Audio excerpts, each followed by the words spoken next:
So I'm the head of human resources at NXP Semiconductors. I'm Alex Camp. I'm a partner at McKinsey. There you go. I specialize in the people and organizational performance practice, which is appropriate because we're going to talk about people and organizational performance right here, right now. Awesome. So thank you for joiing me. Yeah. Thanks for chatting with me this morning, even though I'm not caffeinated enough, but I promise we'll be fine. It's going to be fine. Good. I'm going to catch up with you. All right, good. Good.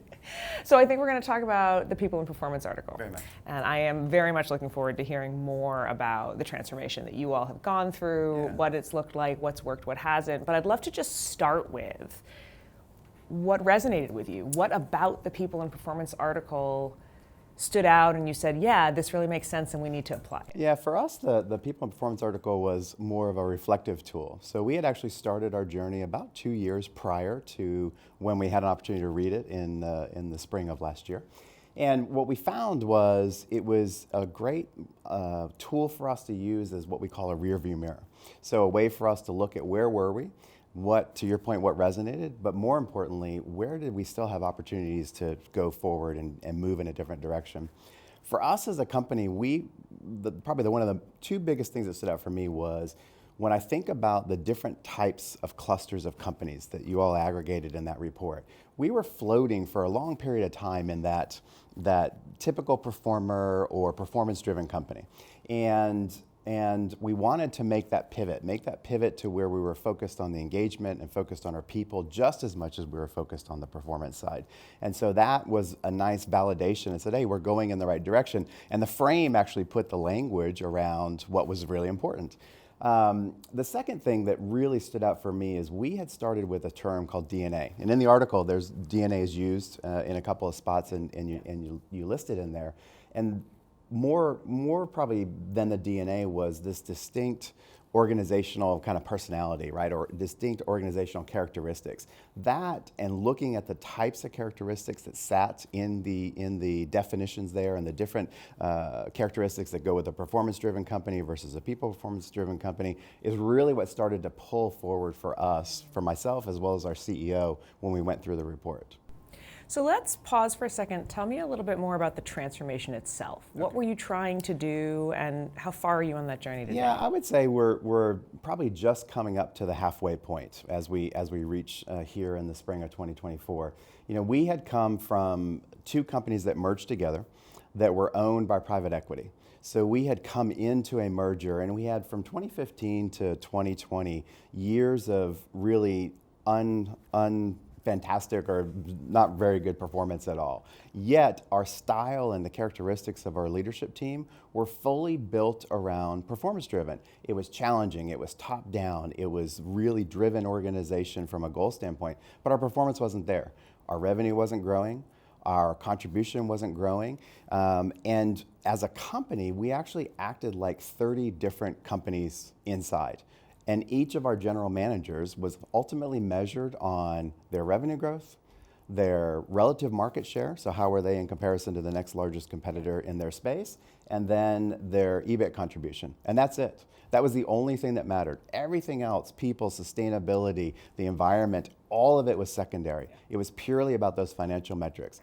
So in 2020, our new CEO came, bad time to jump in the middle of the pandemic, but great learning experience.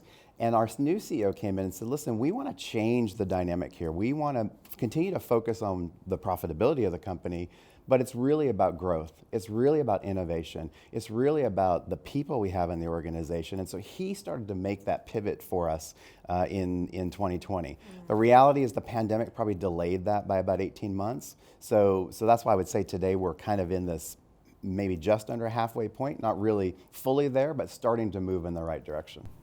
And what was it like for the other executives in this process as you really brought in the idea that people and sustainability had to be central? What did that transition look like? Yeah, I think for us it was helpful because we were able to use them as part of the co-creation process. So when we first started this journey with our executives, we first defined what we call a sustainable model for long-term success.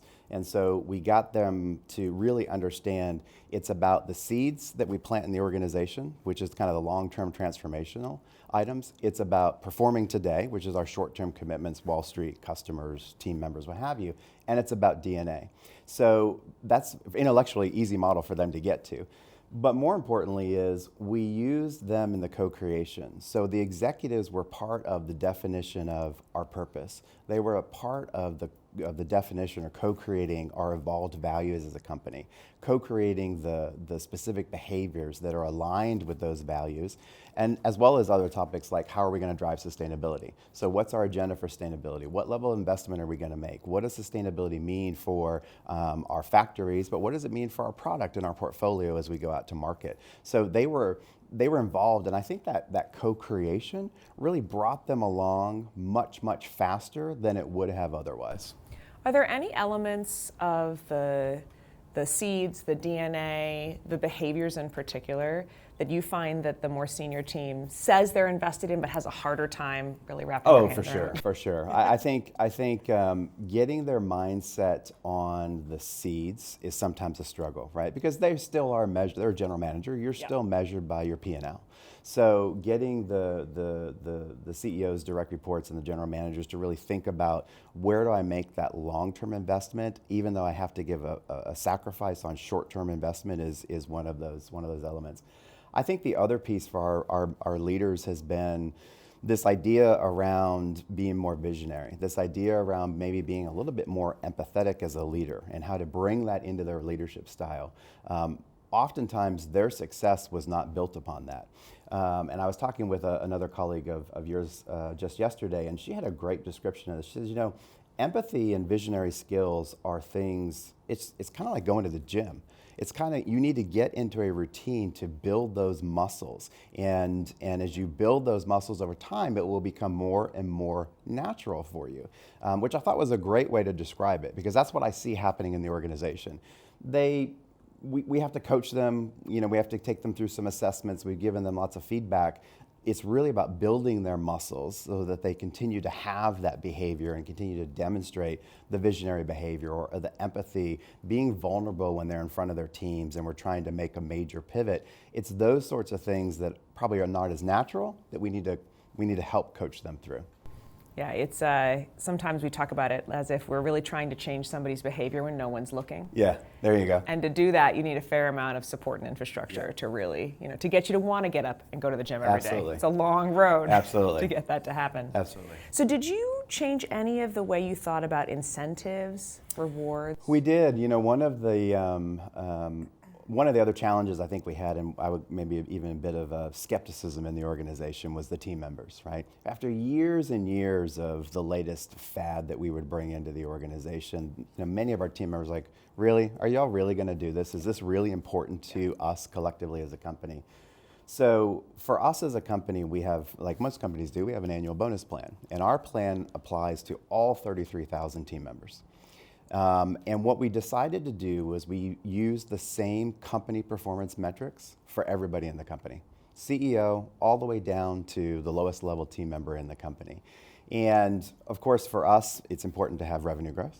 It's important to have gross margin. So those would be pretty standard and probably fairly consistent with other companies. But what we ended up doing is we created in our annual incentive plan, we created a people and sustainability scorecard. So 20% of every team member's annual bonus, 20% is based on things like our carbon emissions, things like our water recycling, women representation, well-being, team member retention, overall team member engagement. So we have a people and sustainability scorecard. And we put that in place in 2022 because we really wanted to make sure to show all of our team members we're serious about this. We're going to put a large portion of your incentive and all of our incentive on this topic so that we all really focus in on it. And what was the response you got for that? Initially, so it's been a little bit mixed. So certain pockets of the organization, especially, for example, a lot of our ERGs, our employee resource groups, they're super excited about that because they're, hey, you're supporting our agenda, and it's very much we believe, right? There's other folks in the organization that are a bit more skeptic. So sharing with a team member about, listen, how do I impact team member retention? How do I impact the representation of women in the workforce, and having that conversation with them, say, no, you do impact that. You impact what happens in the team. You're able to bring in referrals to the organization from the network that we might not otherwise have access to. So you play a really, really important role there. So some of them it's taken a little bit longer to say, well, I don't impact that. That's you. That's the top team. It's not the rest of us that impact that. It's not me. Exactly. It's not me. Exactly. What other roadblocks stand out that you faced as you went through this transformation? I think, obviously some leaders don't get on board, Yeah. right? So there's always that, and you need to make decisions on what you're going to do with that leader.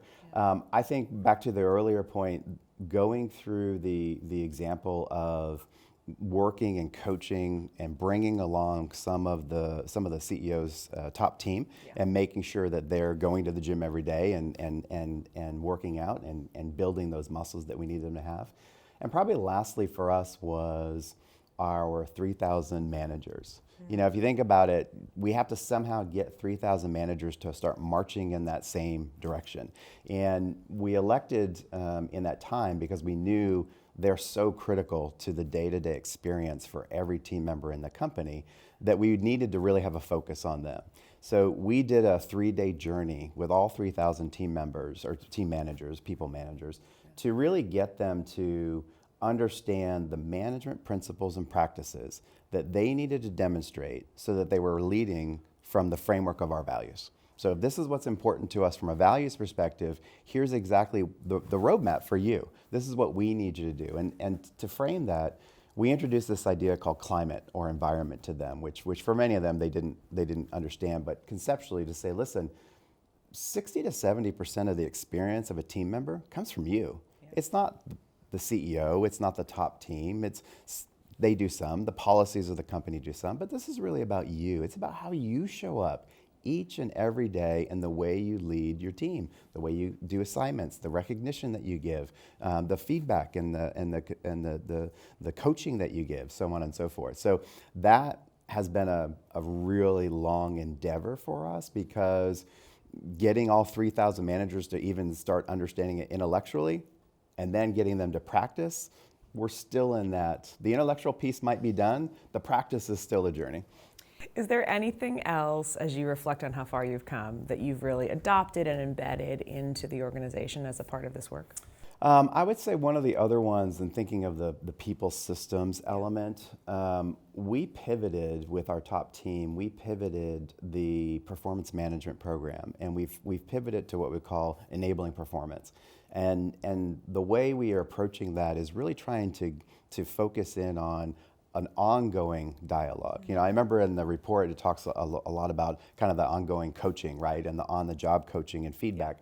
And so we've really tried to adopt that as a way for our managers to sit with their team members on a very frequent basis and give that ongoing coaching and feedback, and not do the normal, I'm going to wait till the end of the year and then we go through me drafting something, perhaps in ChatGPT, and then I turn around and deliver it to the team member, right? So we've been trying to really use this idea of we're enabling their performance, and we're enabling it through a culture of feedback for them, as opposed to this once a year big event. Yeah. So just to wrap us up, how much further do you think you have on this transformation? And a question I get asked a lot, which is, when do you think you will feel like the transformation is done?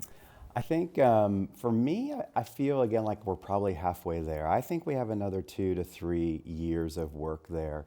And I'm worried, I'm worried as I talk with our CEO, I'm worried about maybe a little bit of plateauing in the organization. So we had a really great beginning. The financial metrics of the company are going well, market share, revenue growth, what have you.